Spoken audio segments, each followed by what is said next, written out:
नमस्कार विद्यार्थी मित्रांनो, VRG पेंटिंग अँगल या यूट्यूब चॅनलमध्ये आपलं सर्वांचं हार्दिक स्वागत। विद्यार्थी मित्रांनो, आपण आजचा व्हिडिओ जो आहे तो पालकासाठी या ठिकाणी बनवतो।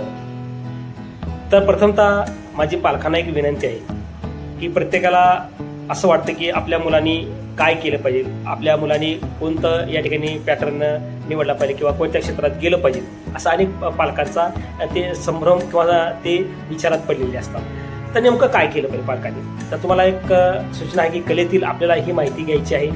तर पालकांना माझी एक अशी विनंती आहे की जर खरंच तुमचे मुलं ड्रॉइंग करत असतील किंवा त्यांना आवड असेल कलेमध्ये किंवा त्याला काहीतरी कलेमध्ये करायचं असेल, तर अशा विद्यार्थ्याला तुम्ही थोडंसं जर हेरलात आणि आवश्यकनुसार जर त्याला त्यानुसार जर तुम्ही जर त्यांना चांगल्या कला शिक्षकाला जर तुम्ही ट्रेनिंग दिलात, भविष्यामध्ये त्याचं नक्कीच कलाक्षेत्र खूप छान होऊन जाईल आणि भविष्यातून नाव सुद्धा करू शकतो। तर माझ्या पालकांना एकच विनंती आहे की जर विद्यार्थ्याला खरंच कलेमध्ये आवड असेल, चित्रकलेमध्ये आवड असेल, तर प्रथमतः त्या मुलांना चित्रकलेमध्ये सुरुवातीला त्याला सांगा की चित्रकला काय आहे, चित्रकलेमध्ये काय आहे, शिक्षण कसं घेतलं जातं, त्याच्यामध्ये काय काय करावं लागतं, ह्या गोष्टी असणं गरजेचं आहे। त्यासाठीच आपण हा व्हिडिओ बनवतो। तर प्रथमतः तुम्हाला सांगायचं की चित्रकलेमध्ये प्रथमतः आपल्याला बेसिक कोर्स असतो, त्याला फाउंडेशन असं म्हणतात। आता याच्या अगोदर तुम्हाला इंटरमिडिएट आणि एलिमेंटरी परीक्षा पास होणं गरजेचं आहे। हे पास झाल्यानंतर तुम्हाला फाउंडेशनला ॲडमिशन घेता येतं किंवा तुम्हाला ATD क्षेत्रामध्ये म्हणजे आर्ट टीचर डिप्लोमा हा 2 वर्षाचा कोर्स आहे, याच्यामध्ये सुद्धा ॲडमिशन तुम्ही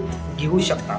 त्याच्यानंतर तुम्हाला वाटलं तर GD आर्ट पेंटिंग करू शकता, तो 4 वर्षाचा कोर्स आहे। GD आर्ट पेंटिंगमध्ये तुम्हाला स्कल्पचर आहे किंवा पेंटिंग आहे, अशा पद्धती दोन्ही क्षेत्रामध्ये तुम्ही या ठिकाणी प्रवेश घेऊ शकता।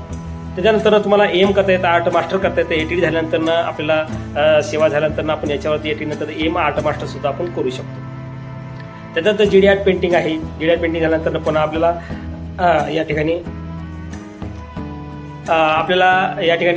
पाहायला गेलं तर डिग्री बघता येते, ज्यामध्ये आपल्याला फाईन आर्ट आपण ज्याला म्हणतो, त्याच्यामध्ये या क्षेत्रामध्ये आपल्याला BFA सुद्धा डिग्री करता येते, BFA ला सुद्धा आपल्याला जाता येतं।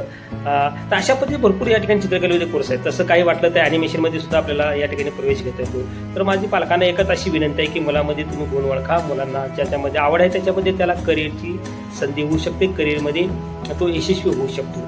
तर आता तुमची जी आवड आहे त्यानुसार न करता जर पालकाला खरंच त्याच्या मुलांच्या आवडीनुसार जर तुम्ही त्याला शिक्षण दिलात तर भविष्यामध्ये नक्कीच तो यशस्वी होऊ शकतो, हे आपण या ठिकाणी सांगू शकतो।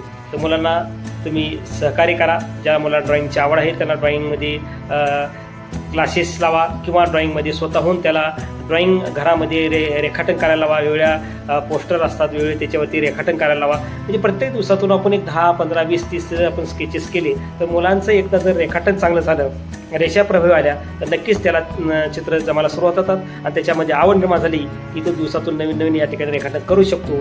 आणि त्याच्यानंतर त्याच्यामध्ये एकदा त्याची आवड निर्माण झाली की पुढे क्षेत्रामध्ये तो चांगल्या पद्धतीने त्याच्यामध्ये यशस्वी होऊ शकतो। माझे सर्व पालकांना एकच सांगायचं आहे की तुम्ही तुमच्या मुलामध्ये कलागुण ओळखा आणि मुलांना त्या क्षेत्रानुसार आपल्याला काय करायचं आहे, जशी आवड आहे तशा आवडीनुसार त्याला त्या क्षेत्रामध्ये पाठवायचं आहे। पण चित्रकलेमध्ये जर खरंच मुलांना आवड असेल तर अशा मुलांना आपण चित्रकलेमध्ये पाठवा।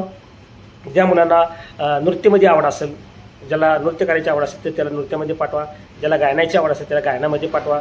असे अनेक आहेत, परंतु आपल्याला असं होतं की आपल्याला सहसा शिक्षक मिळत नाहीत, परंतु नसेल तरी मुलं स्वतःच्या अध्ययनातून किंवा स्वतः पाहून सुद्धा या ठिकाणी शिकू शकतो।